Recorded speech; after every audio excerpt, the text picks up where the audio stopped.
Ladies and gentlemen, can I please have your attention? I've just been handed an urgent and horrifying news story. And I need all of you to stop what you're doing and listen. Hey everybody, this is Studio C41 and I'm Bill Manning, and man, I am really excited about this guest that I have on with us tonight. It is YouTube large format photographer Ben Horne. How you doing, man? Great. How you doing?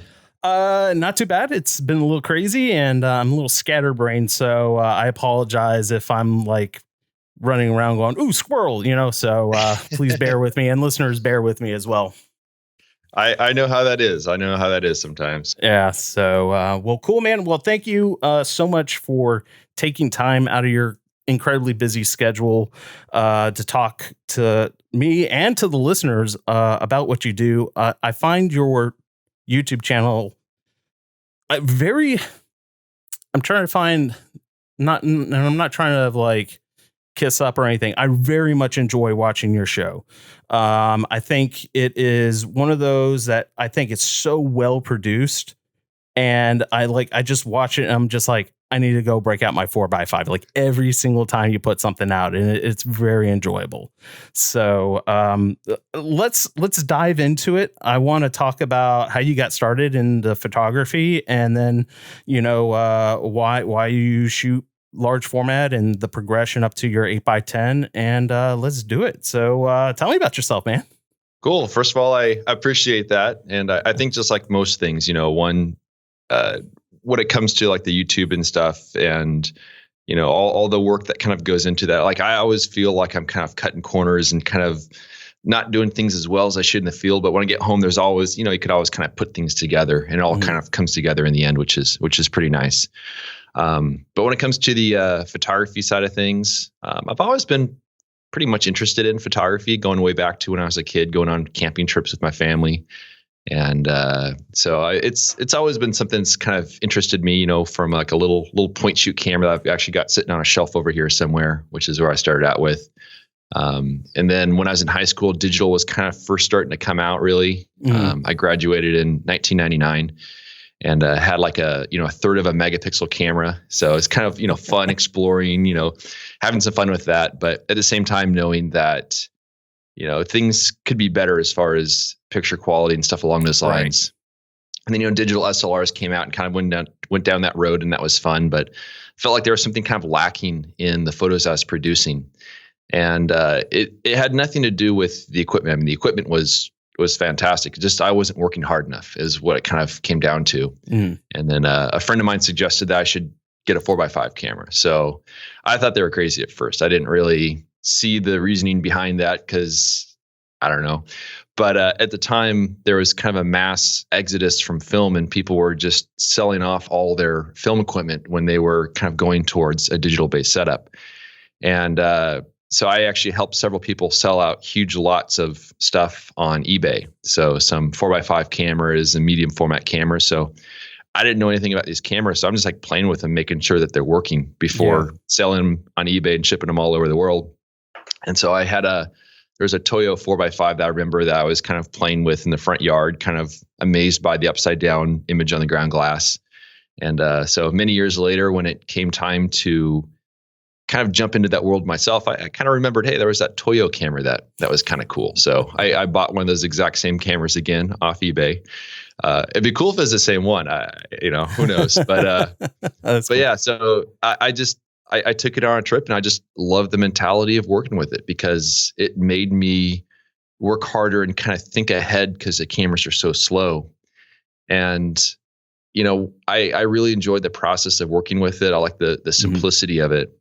And I always kind of, in the back of my mind, was always kind of curious about 8x10. It just seemed like this kind of mythical camera that just a few people would use, but wasn't really practical for a lot of things. And And so I just went out and I bought one, and I just kind of replicated my 4x5 kit, but with 8x10. So just got some lenses that were pretty similar lenses, and I've been doing that ever since. So it's kind of cool the way that it just really limits you, really kind of forces you to think ahead of the light and try to predict what's going to happen to some degree. And I think that's been really beneficial because I think people, if they look at my photography, they think I'm an incredibly patient person, but that's just kind of forced on me by the camera. Sure. Otherwise, I'd be like, it's good enough. It's good enough. So that's kind of how I ended up with the 8x10. That's cool. You bring up a very good point. As somebody that is a 4x5 shooter, a lot of setting up and planning has to go in place before you really go out and shoot. I mean, especially now, like 4x5 film is expensive. So really double checking, triple checking, your setup, your, lens, making sure that, the shutter's not open. There's a lot of things where, you can really screw up and go, oh my gosh, that just cost me $5 now, or something along those lines. Or heck, even with 8x10, like $20 a sheet or something like that? Yeah, it's about 20 for side film. Yes. Actually, for color neg too these days. Woo. Yeah. So tell me about your process, like before you go out and shoot. So you do these yearly trips, and I know Zion is a favorite of yours. Definitely. Tell me a little bit about, the trips that you want to go out to. What kind of planning do you do ahead of time? And, do you do like a trip with friends, or is it just solo? Or are you camping by yourself? Like, tell me about that whole process. So most of my trips are all planned pretty well in advance, at least for the window that I'm going to be going on the trip. Mm-hmm. And so I'm usually mostly at the mercy of whatever kind of weather is happening. So you can plan some of the stuff in advance, but at the same time, once you get there, things are always a little bit different. Mm-hmm. But at least the locations I go to, I kind of plan that out. And I still do have a day job I work. I'm not full time anymore, so it means that I have a little more flexibility. But basically, I have to kind of schedule everything out in advance, and then I try to visit areas that I'm mostly already quite familiar with. That way I can kind of hit the ground running. Because if I'm visiting a whole new area, it takes a long time to get to know the area and get to know the light and kind of what to expect and what subjects will look good and which ones won't look good. So I do visit Zion a lot. I do visit Death Valley a lot because they're relatively productive areas. Mm-hmm. But honestly, one of my favorite parts about going on trips is actually the planning for the trip. When you're sitting there studying like satellite maps and trying to figure out the plan of where to go and what to do. Most of the trips are solo, though I will meet up with friends on some of the trips. Sometimes it's not a matter of, intending to, hey, we're going to meet here at this particular day. It's just, I'll get there and I'll bump into someone I know. It's like, hey, cool, So it's kind of impromptu stuff at times. But definitely a lot of planning goes into it. But recently I've been actually creating a list as far as things I actually want to shoot and things I want to see when I go to those areas. Because once I am on the trip, I completely forget all that planning ahead of time. I just kind of end up going, I get distracted by something easy. I'll be driving along. Oh, that's a cool tree over there. And I completely forget what I was there to do. So it's a balance, somewhat planned and then somewhat spontaneous, I guess. That's cool. So do you take more than one camera? Like, do you have like a medium format camera that you have handy or something smaller that you can kind of like take a picture and reference it or something along those lines? I used to. Mm-hmm. I used to have a 6x17 camera. Mm-hmm. For a short time, I had a Hasselblad, but I didn't find myself using them very much, and so it just ended up being extra bulk I was taking along with me. So I ended up actually selling off all those other cameras. So at this point, I only bring my 8x10 and then also a second 8x10 just as a backup because I've had a tendency to break things in years past that didn't go so well. So I learned the value of having some form of redundancy and having a backup camera. But I do like the fact that it kind of forces me just to work with the one format where all my aspect ratios are the same. It creates consistency when it comes to printing work and framing and everything along those lines. And sometimes it'll have me shooting a photo that may not be appropriate for that format. Like I'll be shooting something on 8x10 that really would be better suited on 4x5 or medium format, but it still kind of works out. Just maybe a little more expensive that way. But I do like the simplicity of that. For reference photos, I'll use my iPhone sometimes to take some snaps. Yeah. And then also when I do the video for YouTube, sometimes I'll be like filming some video, and in reviewing the video, I see something that I didn't notice in person, but somehow once I see it on that screen of the video camera, sometimes that kind of gives me ideas as far as some things to shoot as well that I may not have thought of. Oh, that's cool. So you mentioned about bulk earlier, and I noticed one of the biggest things from like carrying, like I have a Mamiya 7, and man, that thing is like running gun when it comes to like general pictures, and I keep it with me along with my 4x5 just because the aspect ratios are pretty much the same. Yeah. But you do have a point when it comes to bulk, and I think I remember seeing one video where you were conditioning, like you didn't go out to shoot or anything like that. You just had the gear packed and you went hiking just so that you can kind of like get used to it before the big trip and stuff like that. Can you explain to me, like, do you have a general idea as far as like how much weight you're taking with you, and especially when you're camping? So it varies a lot because I have two different setups of lenses. So I have one setup which is for backpacking, where the lenses are really, really lightwhite. I mean, they weigh like a fraction of what the other lenses weigh.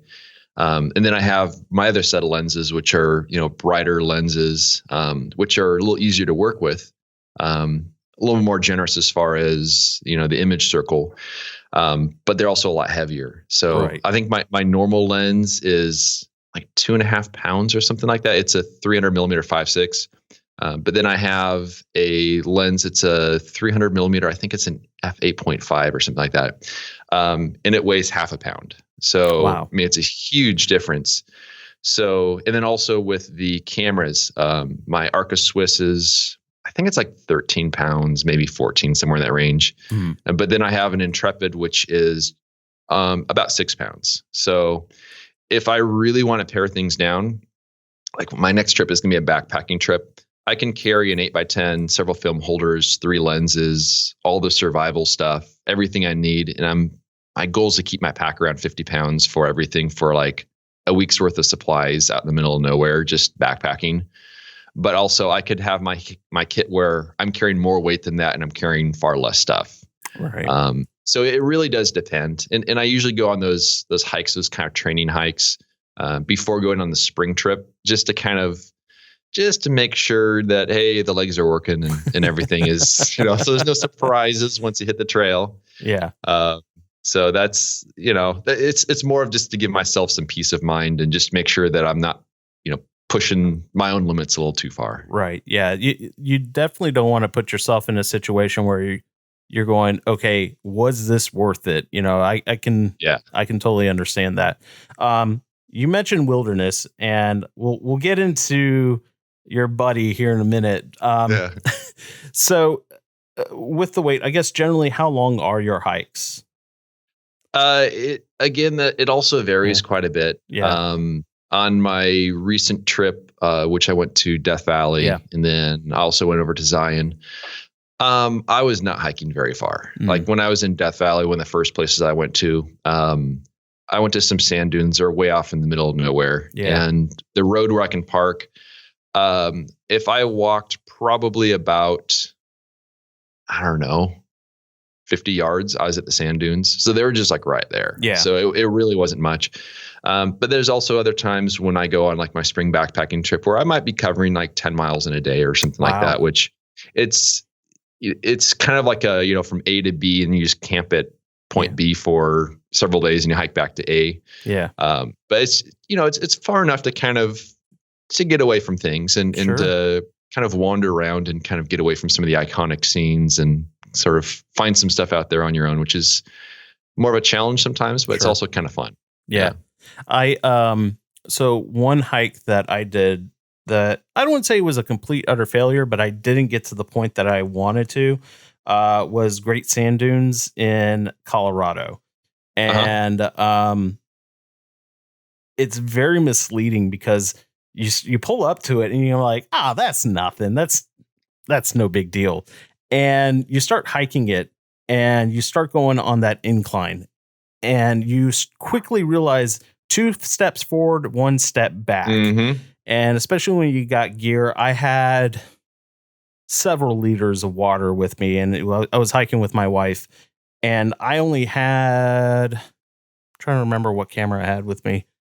I think it was like my Mamiya 645, and I was trying to get to the top, and it just got way too steep, and we made it about 3/4 of the way up, and we were out of water. We were, it was already, we started early in the day. Like we got there like 6 a.m. It was like already close to noon, and I'm not in the best shape either. You know, I'm just not there. But, you know, it was funny. The hikers that were making it were the guys that had the hiking sticks and everything. Oh yeah. And it's huge. And at that point I was like, you know what? Those are the only guys that are beating me. I'm just going to go ahead and call it quits, you know? And I was so disappointed in myself, but I did feel accomplished at the same time. But I did get a couple snaps while, you know, I was really high up there. So I was really happy, but I really wanted to get over to that top and just look out. And I wanted to set up and, you know, get pictures. And I was terrified of sand getting into my camera and everything. And dude, I was pulling sand out of my camera bag for weeks. I know the feeling. I know the feeling on that. Yeah. Yeah. The sand is brutal. You know, hiking up it, just like you're saying, you know, you think you're making pretty good progress, but you know, for every 2 steps up, you're kind of dropping back a little bit. You're sinking in there deep, and the trekking poles, they do help out a ton because you can use your upper body. Yeah. But even so, I mean, I've been in similar situations where I'm just kind of looking up there, looking back, I'm like, I don't think I've got it in me. You know, that's when you just kind of sit down and enjoy the view. And yeah, it can be pretty intense how things look versus the reality sometimes. Yeah. So I want to change up gears a little bit. Speaking of gears, I'd like to hear a little bit more about the gear. So you said you had a 300 millimeter f 8.5.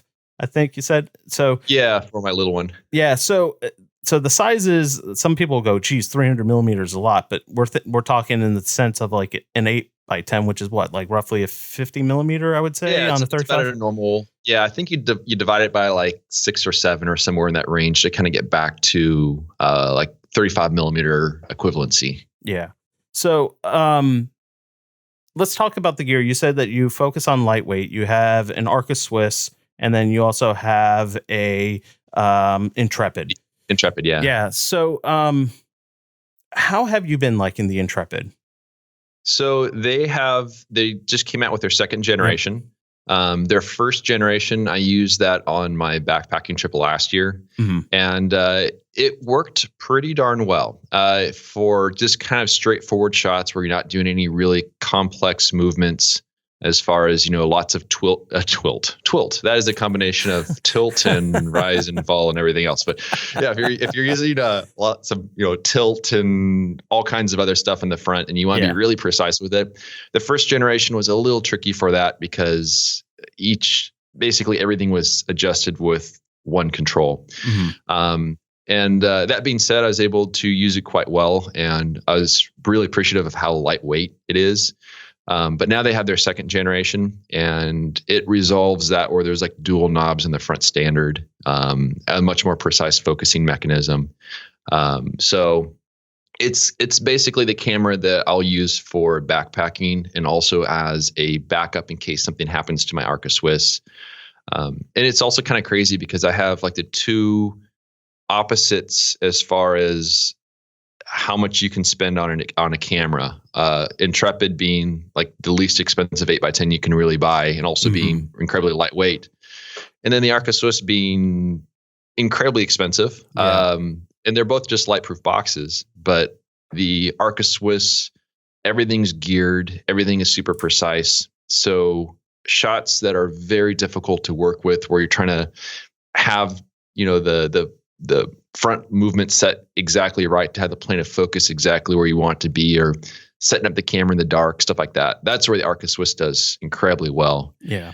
So it's nice to have that balance between them.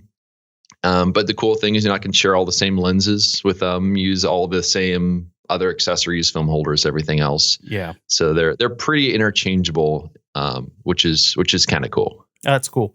Yeah, I have a Shinhao Hmm. 4x5, and there are little quirks with it where I've started to discover like they kind of start drifting a little bit. Once I put a lens on it or something like that, or here you go. Here's a good example. Like when I put my film holder in, I feel Hmm. like I'm a little bit uncomfortable with like how it shifted a little bit, and I think I need to get like the turn knobs and stuff like that. Almost like a CLA, Mm. almost kind of tightened up a little bit.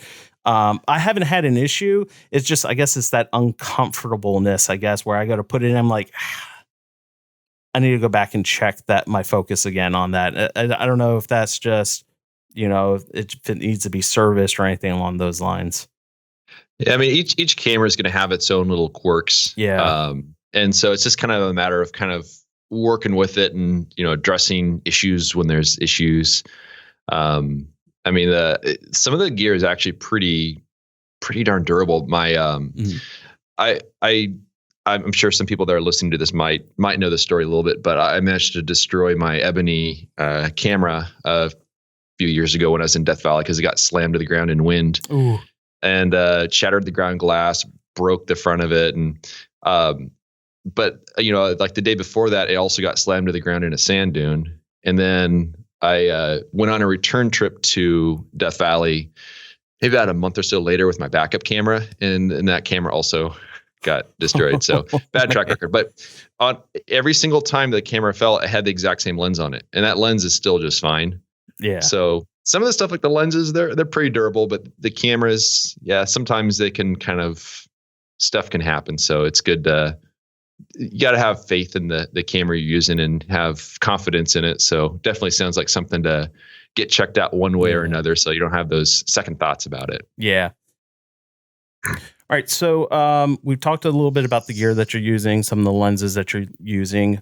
Let's talk about a little bit about the film that you're using.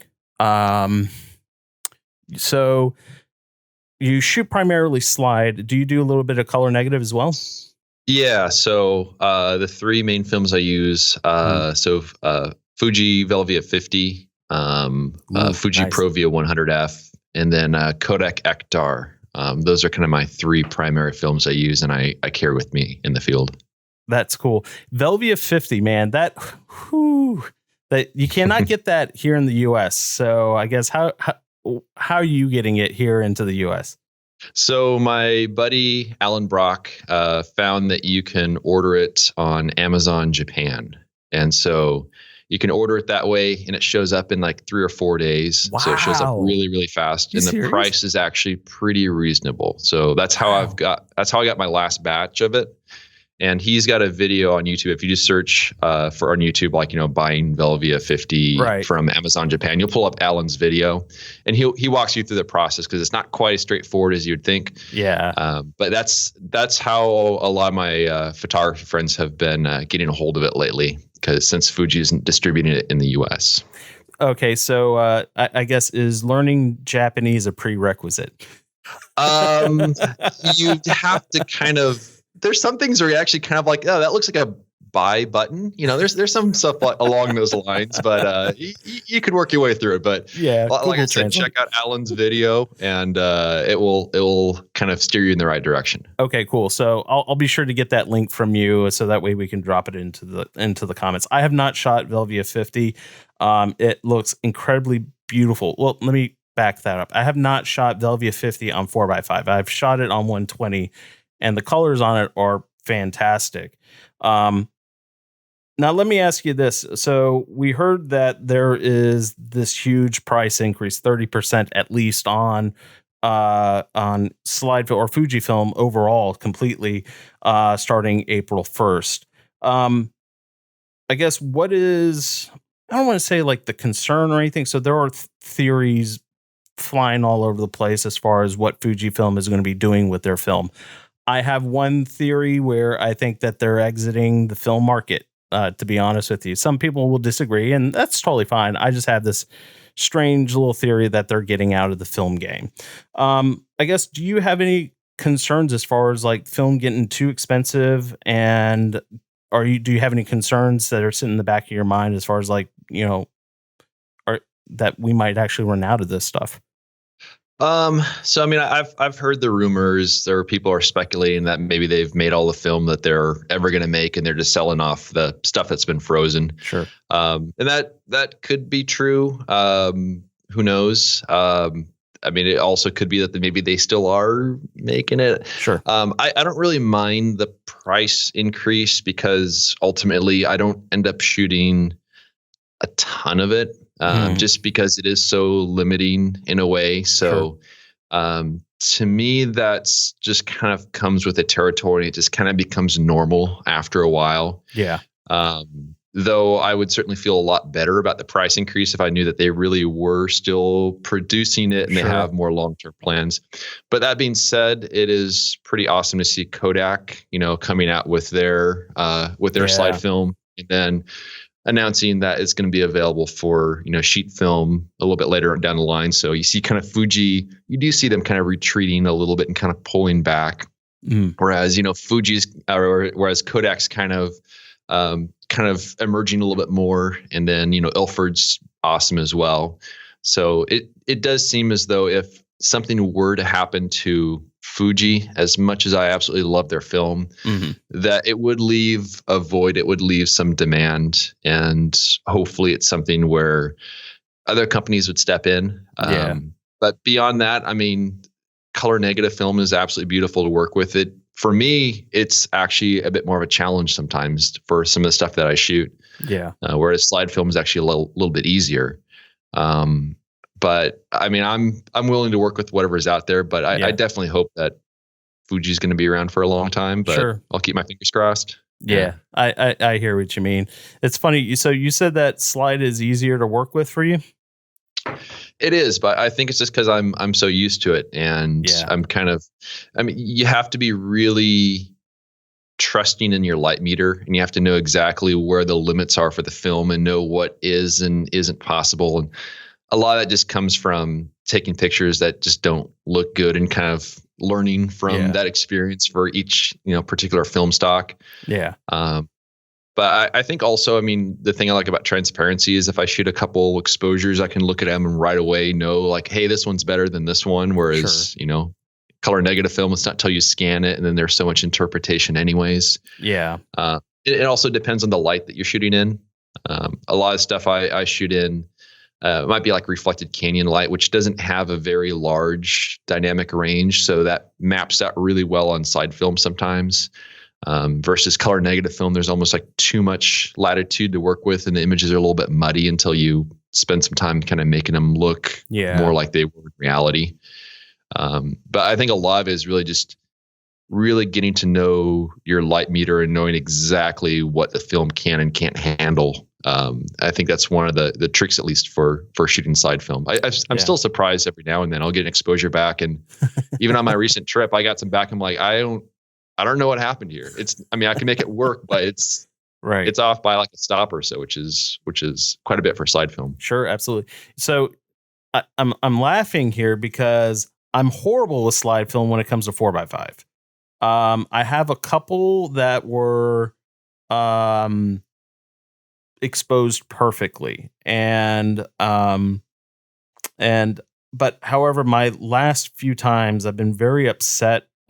Just simply because I'm so used to shooting color negative and exposing for the shadows.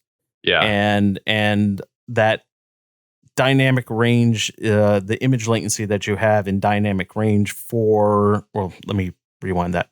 The image latency that you get in color negative is much more flexible than slide film. Oh, for sure. And I find myself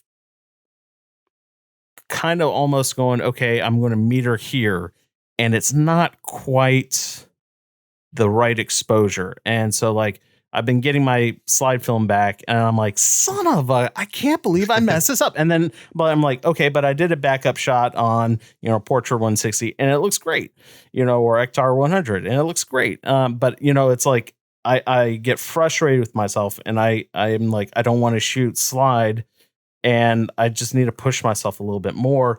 But, it's like Velvy 100 is getting, crazy, ridiculously expensive now, where I'm just like, I would feel much more comfortable if I shot it in an environment that I can totally control for some reason. Like I do very well in studios and stuff like that. But, it's one of those things where I'm just kind of straying away from it. And I don't know, I just need to force myself to just kind of get used to it, because I can do good exposures. Like Ektachrome, I've been doing great with those exposures, but they've been primarily street photography and studio photography with it.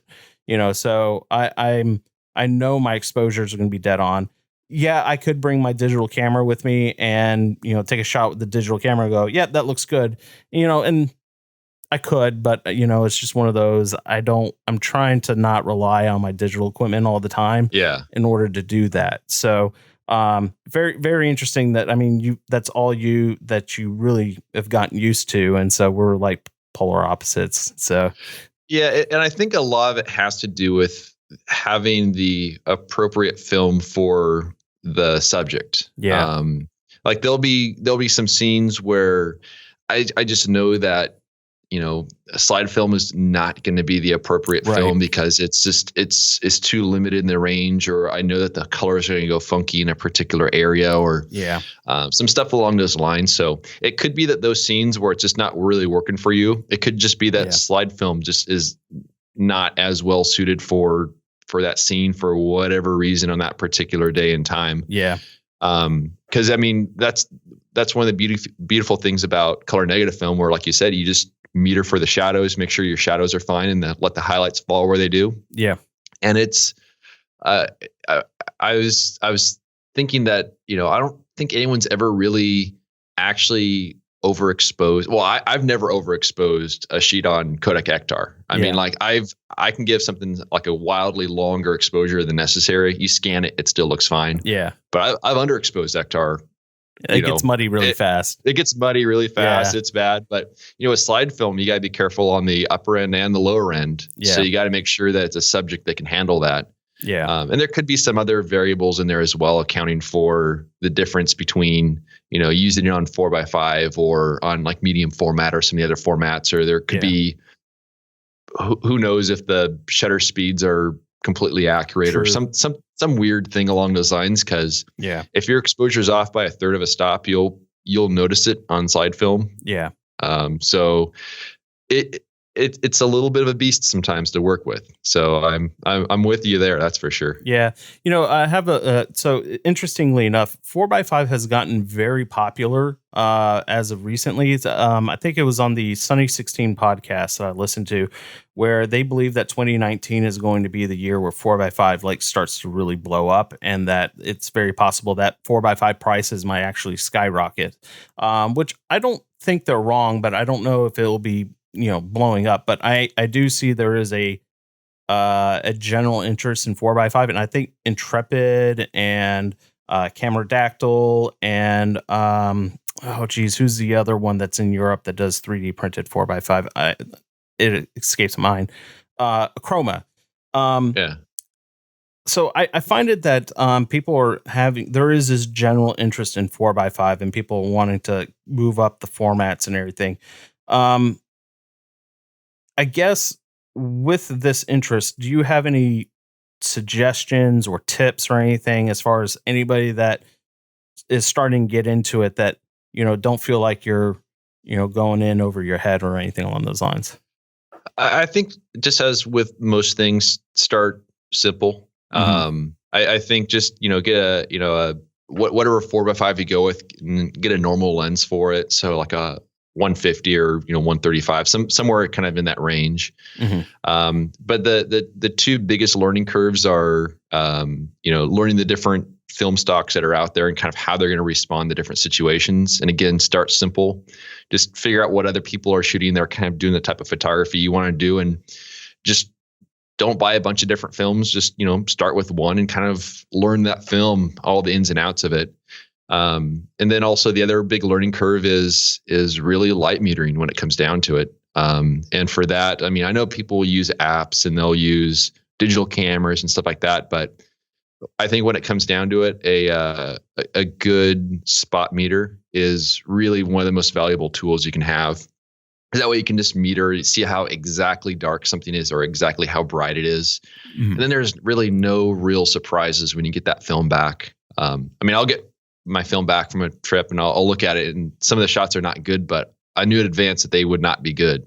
So there's no surprises there. But I think just like anything, start super simple. And another thing too, if people are kind of getting into shooting, 4x5 and they're coming from some other different format, one of the best things you can do is get yourself a good cable release. And like a top quality cable release is not that expensive. Look for something made in Germany, because when I was getting started, I had some of these really inexpensive, cheap cable releases. I didn't think much about them, but they stretch out. They don't work as well anymore. And that is one of the most frustrating things. So like a really good cable release is like $50, $60, something like that. And it will last you years and years and years and years, and also get it back up. Yeah, I think GEP or GREP, it was one of them that I found on B&H that it was like $45. Yep. And I noticed a huge difference between that one and just the little cheap one that I got for like $10. And you can feel it, like when you're pressing down on that shutter release, like there is not so much resistance, but like you can feel it's a solid push, It's not, you know when you're actually starting to kind of move the lever on the lens. Yeah. And so I'm a huge believer in having that, because I've had times when I was out in the middle of nowhere trying to take a picture, the light's changing fast. Yep. And then the cable release breaks, and I just pulled up my camera and hiked back to my truck. I'm like, it's not even. Oh, that's brutal. It was not good. So I one experience, and I'll share this story. So one of the shots that I did on 4x5 was on Velvia 100, and I was at Grand Tetons. And are you familiar with the TA Molten Barn? I am familiar with that. I've never actually been there, but I'm familiar with it. Okay, yeah. So there's a very popular barn, and it was like 5 a.m, and it was like really stormy out, and I was like, I don't know if I want to go out. This weather is just not, I don't think it's going to work out. And, but I forced myself. I went ahead and went, and it was like a 30-minute drive to get to that barn. And it was just cloudy. It started to storm out in the distance. And I said, you know what, let me go ahead. I'm just going to set it up. Worst case scenario, I'll pack it up and go. And I had everything set up and had everything metered out. And the sun was just not going to break. And I was like, all right, I'm going to give up. And so I started to pack my digital camera down, and the sun broke. Yeah. And it highlighted the cabin like perfectly. And I was like, oh my God. And so I ran over and I pulled the dark slide out. I fired the shot because I had everything ready to go. And I was like, all right, great. And I closed it, flipped the dark holder, dropped it in, took another exposure, closed it up. And by the time I went to reach down and grab my digital camera, the sun was gone. Yeah. And it happened so fast. It happened so fast. And I was like, all right, I'm going to wait. I'm going to wait it out. I'm going to wait it out. Nothing. And I was like, damn it. So I was so nervous with that film, because I know I had a couple holders that I bought secondhand that, had some light leaks, and I got rid of them. And I was like, please, like, let this one be good. And I took it to the lab and here at Dunwoody Photo. And so Michael was really nice to let me process it in his Jobo. So I used his E6 and everything. I dropped it into the Jobo and started processing it. Dude, I've never been so nervous in my life developing. Like, this is like my first time really, shooting slide on 4x5. Yeah. And get the developer, everything's out, poured out and everything's rinsed. I pop the lid and I pull that slide out. And I went, oh my God. And Michael, the lab owner, comes running down the hall. He goes, what happened? What happened? He thought something like bad happened. Yeah. And I was like, it's beautiful.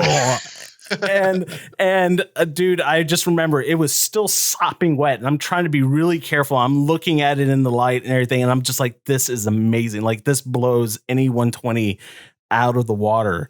Yeah. And that feeling is so stupid addictive. Oh yeah, it is totally. I mean, after that, that crushing feeling when like your exposure is messed up, and it's just like, you were riding on that exposure, and then you get back, you're like, son of a, it's crushing. But it's one of those, you really learn from it. But it is something that you really learn from. And I think overall failure makes you a better photographer in general. Yeah. When you learn from those mistakes, you will try really hard not to make them again. Yeah. Just because also they cost you a little bit of money too. So it's a good way of learning a lesson. But there's always all kinds of new ways of messing up too. So it's an endless process, which is exciting, I guess. Yeah. No, I completely agree. So I want to change up gears a little bit more. So we've talked about, failures and the addictive feeling of shooting E6 and all that stuff. We haven't really touched about scanning. And I think you and I have worked with the same guy that does the drum scanning, Michael Strickland, right? Yes. Okay. Yeah. He's a good friend of mine. Yeah. So we've worked with Michael Strickland, and he is, I'm going to get him on the show. We've been talking back and forth. He actually scanned some color infrared for me. Oh, cool. And which came out amazingly awesome, by the way. It was just one of those things that was just super, super cool. So when you send it off to Michael to get this scanned in and everything, like, tell me a little bit about the process as far as like, you're sending these 8x10 positives to him. What kind of file size are you seeing when you get it back from him? So I usually have it scanned. It's basically just under 2 gigabyte to file. So, which is kind of crazy because it sounds huge. But that being said, once I get it on my computer, I now have for the longest time I used is an old Mac Pro desktop with an old 2005 era cinema display. Yeah. And when I put the drum scans on that computer, the computer could take them just fine. But with that old monitor, those files seemed huge. I mean, like you zoom in, you're at like 2% or whatever of like the whole file. Now I have one of the iMacs that has like the 5K display. Yeah.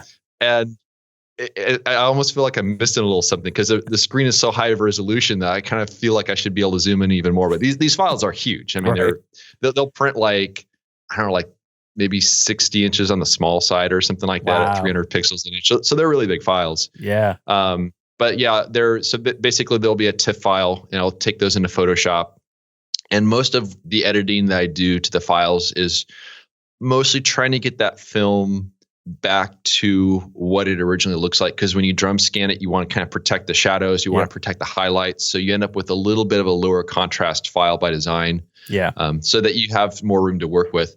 But the beauty of these files is that they're 16-bit TIFF files, and you can actually, if you need to, you can actually work them a fair amount. Like if your exposure is a little too hot or a little too dark, you can try to recover some shadows or some highlights actually pretty decently. But I'll usually just do some curves adjustments to them, some layers and stuff. Maybe the like Velvia went too blue in certain areas, so I have to kind of wrangle that a little bit and kind of make it more neutral a little bit. So in a perfect world, I try to make the scan end up looking pretty much like the original sheet of film, unless the original sheet of film just got something wrong. And I have to tame some Velvia shots sometimes because it turns out a little too colorful, and I knew it just might look a little cartoonish. So I gotta try to bring it back to reality a little bit, but pretty simple stuff when it comes to Photoshop. Yeah. It's kind of funny. I feel like when I look at my exposures on film, I really don't. I'm kind of feel like I'm like 90% there, as far as like how things look, especially when you start knowing the characteristics of your film. You can kind of start expecting things like this scene may have been, like you said, a little too blue. And I guess I forgot to ask this question earlier. I guess, is there a time period that you like to shoot the most? Like, I know there's golden hour and then there's blue hour. Like, is there a typical time that you typically like to shoot for? So it really depends on the location. Yeah. Usually my process is I'll find a subject that looks really cool. And then I kind of ask myself, when is this going to look the absolute best? Yeah. When I was in Death Valley, there's 2 scenes I found where there are pretty cool subjects. I knew that in that case, kind of blue hour light would be pretty ideal for them. So I just kind of stuck around and waited till blue hour and was able to get the sort of light that I wanted. I do like photographing during blue hour. I'll use Provia a lot of times for that because it deals really well with long exposures. And also it's a little bit lower contrast than Velvia. It doesn't go quite as blue as Velvia, so it's a little bit more neutral, which works well for that time. Cool. But I do enjoy that. I also do really enjoy photographing in reflected canyon light, which is kind of a midday thing in a lot of the canyons in Utah. So you can just wander around it all day and just find something in the shade, and the light hitting it's coming from a canyon wall and from the blue sky. So it ends up having this really cool, warm, cool light. Oh, cool. I don't do as much like full on sunrise, sunset stuff. That stuff is really cool to see in person, but sometimes it could be a little too much. Sometimes I kind of prefer the moody kind of blue hour shots. Those I think look better when printed large and then kind of like this crazy, colorful sort of sunrise. So, I mean, I'll still shoot them, but I've actually pulled some pictures from my portfolio because it was almost a little too eye candy-ish in a way that just didn't feel like the way I wanted it to. Yeah, fair enough. So let me get back to the scanning because this is my ADD. This is my squirrel moments and everything like that. So back to the scanning. So you get it scanned in. You're really not doing all that much. You're just kind of controlling the colors with some of the films that you get back. When you go and do the prints, let's talk about the final product. I personally find printing incredibly satisfying because you kind of almost like complete the full circle. For sure. And I really wish that Cibachrome came back, but I don't think we'll ever see that. But I think inkjet has gotten so good these days that I find that people are now kind of accepting that as like a fine art. So tell me a little bit about your printing process. Like what's the biggest you printed, and then like what are you kind of doing as far as printing? So a while back, I was doing a lot more of the light jet type prints, and it was fine, but ultimately there's something about it I just didn't really like. I mean, I did some like Fujiflex prints. The biggest I did was like a 40 by 50. But just because it is such a high gloss material, it literally is plastic. So it's kind of plasticky. It just, to me, the prints almost kind of felt lifeless, even though they were reflecting light a little bit and all that. It just didn't seem very tactile. So I ended up, I bought it was an Epson 3880. So one generation back on the 17 by 22 max size paper printer from Epson. I used that for a while and I loved it. I ran it into the ground. It eventually kind of semi blew up. So I replaced it with the P800, which I used to produce my box set and everything. And actually now I have a P7000 on the way, which is one of the wider format printers that can take the 24-inch roll paper. Yeah. I'd love to have the P9000, but I don't have space for it. Yeah. But I really like working with the inkjet because I have absolute control over the final print. Like if I make a print, I'll sit on it for a day or two. I'll look at it. And if something isn't quite right, I'll reprint it. I'll do it again. But I love also the papers that you can use. I'm using all Hahnemühle paper right now. Okay, cool. And I just love the look of the paper, the feel of the paper. And I feel like it's producing something that's more tangible than what I was able to get with the light jet prints, where they felt kind of more plasticky and kind of hyper. I don't know, like the fine detail didn't seem quite as good. The color rendition was nice, but it wasn't appropriate for all subjects. Yeah. So I'm really, really enjoying the look I can get from the inkjet prints, and also the control. Because when I was getting prints done at the lab, I can probably get them about 90% of the way that I wanted them. Yeah. But at a certain point, I didn't want to keep going back and going, like, can we do it again? I just kind of tweak it a little bit more, then just a little bit more, just because I didn't want to be that guy. And so ultimately I was producing prints that I wasn't 100% happy with. And that was kind of a little bit of a bummer. Yeah. So I'm definitely looking forward to getting the new printer here pretty soon. And just as a little bit of a side note, I had mentioned Alan Brock earlier. Yeah. He's a good friend of mine. He lives in Tennessee. And he doesn't know this, but he's actually flying out to San Diego for a dental conference. But at the same time his plane gets here, because him and I are going to kind of meet up. But at the same time his plane gets here, my new printer gets here, and he's going to help me lift it into my office, and it weighs like 300 pounds. So it'll be a nice little surprise for when he shows up. He's going to be moving a big printer. So that's funny. We'll buy him a beer afterwards. Yeah. Yes. Yeah. Something like that. Yeah. Something like that. That's funny. Well, so out of curiosity, that you mentioned that you print on Hahnemuhle. Printing on paper is like a whole nother universe, and I don't want to dive too deep into it, because you have like photo rag, you have and I can never pronounce this correctly, Bardia yes. paper. That's what I use. Yeah, I use Bardia too, because and I'm going to avoid talking about D-Max and all that stuff, but I find the image quality coming out of Bardia just fantastic. I personally print on Canon, Canson, and so I find it very interesting that, you can spend so much money trying to discover like the right look. So you like Bardia. Is there like a particular reason that you kind of find yourself, rather than like photo rag or something along those lines? Well, the one I'm using from Hahnemuhle, it's the photo rag Burita paper. So you have like the feel of the sort of the cotton rag on the back, but then you have like the really nice finish on the front of it.